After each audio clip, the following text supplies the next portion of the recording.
A'udzubillahiminasyaitonirrajim. Bismillahirrahmanirrahim. Nama saya Muhammad B. Yaman, Koordinator Pertanahan Nawisan Kurma, Kampung Cirapuan, RT 7 RW 1, Kelurahan Dago, Kecamatan Coblong, Kota Bandung. Dalam kesempatan hari ini kita menjelaskan perihal surat BPN. Nah, ini kita perdalam lagi ya. Surat BPN tahun ini, tahun 1983. Nah, ini surat ini ditujukan kepada Gubernur Jawa Barat. Nah, ini memorialnya. Nah, ini yang kemudian memorialnya kepada Lurah Dago ya. Ini yang kemudian dimanfaatkan oleh oknum mafia tanah untuk saling gugat. Nah, makanya itu saya sampaikan mafia tanah ini bergerak mulai sekitar 1980-an. Nah, adapun surat ini latar belakangnya kita dikasih oleh Pak Agus. Nah, ini sebagai ketua RT dulunya di RW 02. Ya, Pak Agus ini. Nah, adapun ada penggarap sejak 1965 kita nggak tahu. Adapun yang kita ketahui itu sejak 1980-an. Nah, dari sini surat itu bisa jadi ibaratkan senjata. Jadi kalau dipegang orang yang baik bisa jadi baik itu senjata. Tapi kalau dipegang oleh para mafia tanah bisa juga disalahgunakan. Nah, dalam surat ini isinya perponding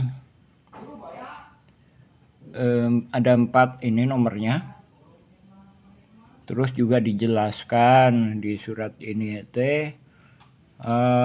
bahwa verbonding ini juga udah pada diproses. Ya. Terus di sini juga dijelaskan ada total verbondingnya berapa. Ini kan ada 4 ya, ini nomornya.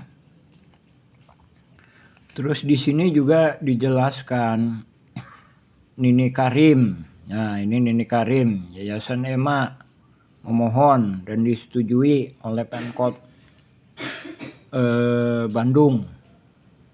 Ketika itu mah Bandung aja ya, bukan Pemkot, masih belum terpisahkan mungkin ya antara ini. Terus juga Pak Marhadi ini juga melakukan pemohonan di ini seluas 11.000 tapi ditolak. Nah, ini ya ditolak tanggal 5 Agustus 1980-an ditolak. Nah, dengan mengandalkan surat ini, mafia tanah itu berencana terus membuat suatu jaringan yang di kemudian hari, ya sekarang ini ya, terkenal dengan konflik Dago Los FS Ahli Waris Muller. Nah, ini ya suratnya ya. Ini nomornya ya. Nomornya kita terus terang cuma mendapatkan 1 lembar ini dari Bapak Agus yang dulu pernah menjabat sebagai ketua RT di RW 02. Nah, ini ketika itu dia juga mengajukan hak gendom tahun segini. Nah, ya kan? Nah, dari sini kita perdalam satu persatu surat menyurat. Kita mengungkap kronologis sejarah riwayat mafia tanah ini. Mafia tanah ini saling gugat, yang kemudian hari muncullah nama Ahli Waris Muller. Nah, ini dari Simongan, dia membuat berita acara seolah-olah itu perlu dibuktikan. Dari Simongan tahun 1930-an dijual ke leluhurnya yang sekarang nuntut itu, ya kan? Terus ini belum ada di pemberitaan ya. Ini perlu juga diselidiki, kenapa kok nggak diberitakan. Bahkan BPN sendiri juga kita bertanya-tanya. Ini ada lagi Buraminten. Nah, ini berkas negara ini. Berkas negara putusan pengadilan negeri. Nah, ini nomornya. Nah, ini di halaman ini ya. Mulai dari 80, sebelumnya 80, ini 81. Ini dijelaskan. 82 ya kan? 83 ini dijelaskan di sini bahwa Buraminten itu juga punya hak agendom verponding, mengaku tuh ini kan tahun 1 Juni 2016. Ini sebelum Mueller gugat dia udah mempersiapkan. Nah, ini perlu dipertanyakan. Buraminten sebagai pihak yang sepihak dengan tergugat udah mempersiapkan diri tanggal ini. Nah, ini perlu diperiksa ini. Nah, ini sedangkan kalau pernyataan kami duga kuat ini memanfaatkan ini. Nah, jadi memanfaatkan setelah agendom itu tidak dinyatakan tidak berlaku, kecuali ya memang masuk ke pengadilan.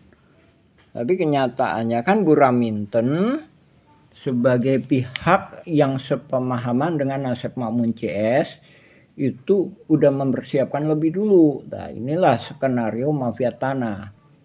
Nah, ini lebih-lebih lagi ini. Dia menyatakan semua tergugat itu adalah penggarapnya. Nah, sementara itu penggugat itu agendomnya seolah-olah diduga kuat ya, diduga kuat itu juga manipulasi, seolah-olah dia leluhurnya itu udah membeli dari Simongan. Nah, ini di dalam surat ini dinyatakan bahwa agendom itu agendom Simongan tadinya, yang memang juga sepakat. Agendom awalnya Simongan tahun 1930-an. Ahli waris Mueller mengakui bahwa leluhurnya atau Hendrik Mueller itu membeli dari Simongan. Anehnya yang dibeli 3 verponding. Nah, sebagaimana pernyataan kami, sebenarnya verponding ini pun untuk wilayah sini nggak bisa. Ini pribumi lebih dulu. Buktinya dengan adanya makam. Nah, di sini adanya makam. Jadi sebelum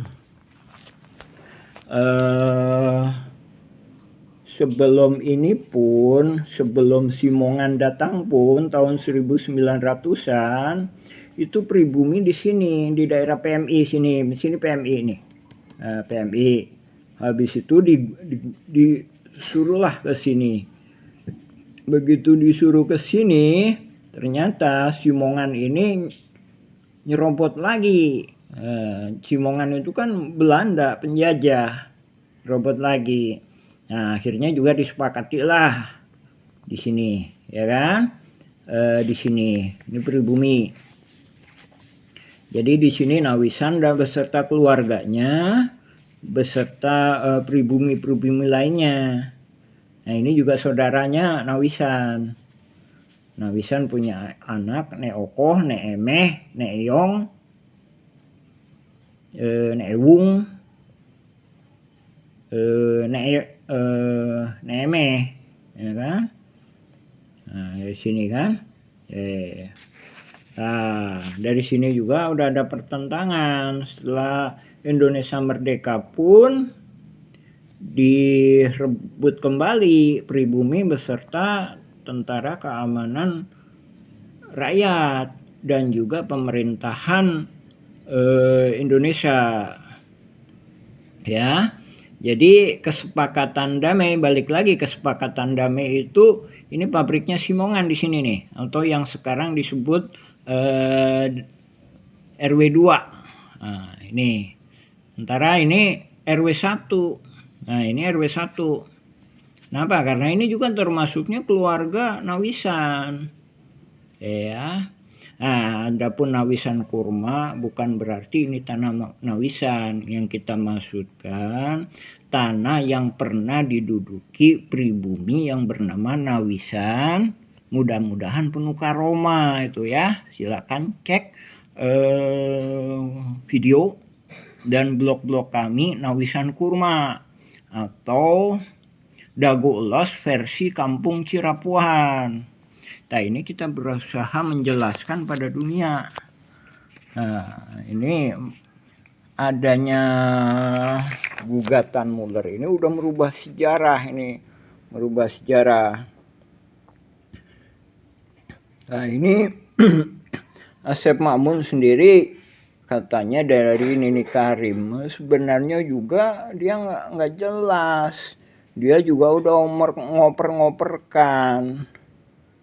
Bahkan kedatangan Asep Makmun sendiri itu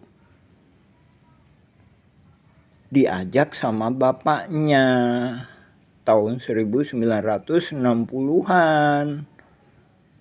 Diajak kerja. Jadi bapaknya sendiri bernama Ahya itu numpang. Didi Koswara itu nikah dengan Eni. Eni itu anaknya Ahya, bapaknya Asep Makmun. Jadi juga numpang gitu. Jadi kesepakatannya bukan pemilik tapi numpang gitu. Adapun menggunakan hak gendom ini, jadi hak gendom ini warga pribumi Cirapuan sendiri menyepakatinya bahwa ini memang bagus untuk sebagai petunjuk petunjuk lokasi. Adapun untuk hak itu nggak bisa ya. Dari sini pun pindah ke sini itu kita warga Cirapuan itu disebut panyingkiran. Nah, ini sejarah Cirapuan itu sebenarnya asal kata dari Cipanyepuhan. Jadi wilayah ini, wilayah Dago yang sebelah sini itu disebut orang-orang yang ahli besi. Panyepuhan itu teh pembuatan besi logam, belincong, arit, pacul. Nah, ini dipekerjakan atau dipaksa. Tapi ini juga menurut pribumi akad-akadnya itu pribumi ini, leluhurnya ini kerja disuruh Belanda atau dipaksa ya membuat rel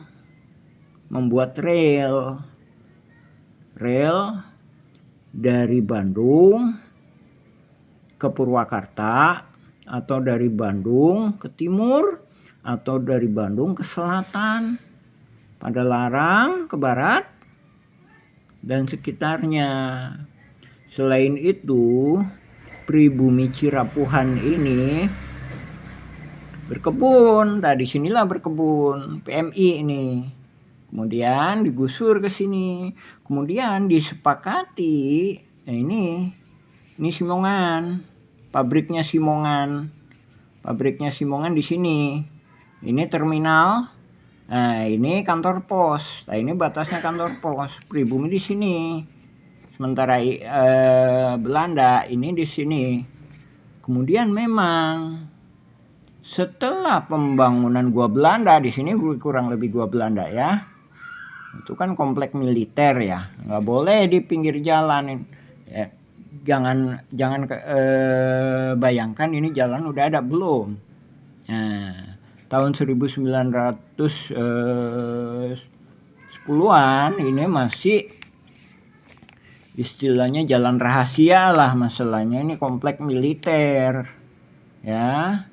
Nah, jalanan ini lebih jelas itu tahun 1920-an ketika dibangun PLTA di sini. PLTA ini. Nah, ini Hotel The Match ya, patokannya Hotel The Match di sini ya. Ini PLTA di sini. Nah, ini gua Belanda ya, kurang lebih di sini. Ke sana ya, ke utara ya. Ini selatan, ini ke kota Bandung di sini. Ya. Ini lebih kurang Hotel Jayakarta, ini Hotel Sheraton misalkan sini ya. Nah, ini The Match sini. Nah, ini disebut penyingkiran. Nah, ketika berkebun menjual hasilnya itu di simpang Dago. Nah, mungkin di sini ya. Oke, di simpang Dago sini ya. Nampak simpang Dago sini? Karena batas di sini, dari sisi sebelah sini Gasibu ya, sebelah sini ini misalkan ini ITB ya, ITB, kampus ITB. Tadi sini, ya, yang sekarang yang lebih kurangnya itu pasar simpang itu, itu Nadagoan, Dago, menunggu di sini. Kenapa? Ini batasnya di sini Belanda, ini Belanda. Jadi pribumi cuma sampai sini. Balik lagi ke sini ya, tapi namanya penjajah juga udah diituin di sini, nggak mau, dia juga disuruh pingin naik lagi ke atas lagi, akhirnya di sini kan Simongan mendirikan pabrik di sini. Nah, ini jangan bayangkan seperti saat ini masih ada jalan. Enggak, ketika itu 1900-an masih banyak binatang buas, bahkan ini juga masih banyak bambu-bambu dan pepohonan. Nah, Simongan mendirikan pabrik di sini.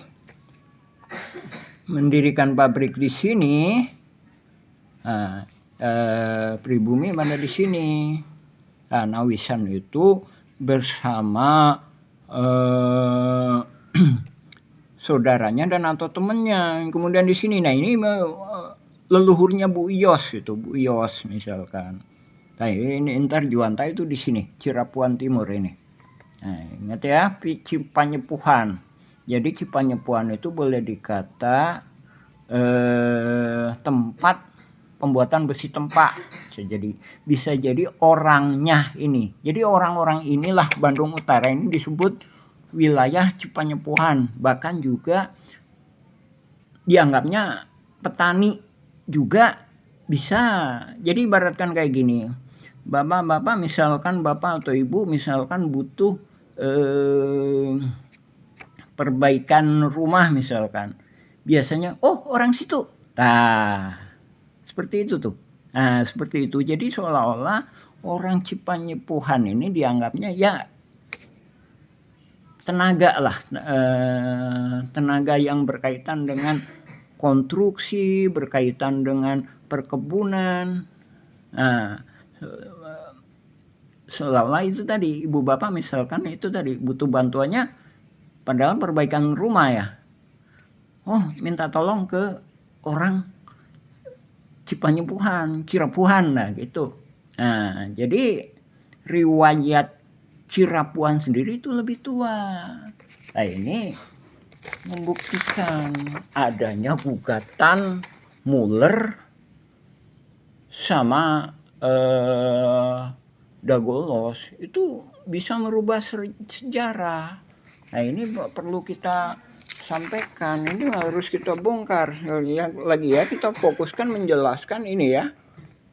Inilah yang dijadikan alat, yang kemudian dijadikan alat untuk manipulasi.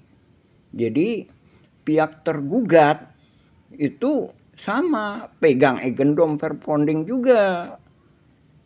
Pihak penggugat sama pegang Eigendom Verponding, alas haknya. Dari sini warga terperangkap.